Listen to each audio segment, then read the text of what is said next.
Layers don't appear on their own, not for you as the developer, and not for the learner taking your lesson. They require intentional programming. Anytime the learner moves between the base layer and an interaction layer, or between multiple interaction layers, that movement is controlled by a trigger that you built. The first step is creating and naming the new layer. To do that, select the New Layer icon in the Slide Layer panel.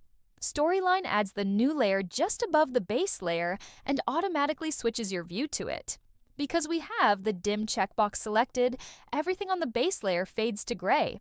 This lets us see what's on the base layer while keeping the focus on the content we're adding to the interaction layer, and it helps prevent us from placing an object in front of a base layer item if we need the learner to see both items at the same time. As soon as the layer is created, your next step should be renaming it.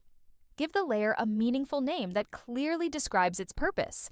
This becomes especially important as your slides grow more complex and you start working with multiple layers.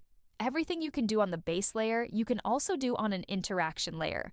You still have access to the AI assistant, you can insert audio, images, and video, you can use the content library, you can add interactive objects, and you can work with a dedicated timeline for that layer.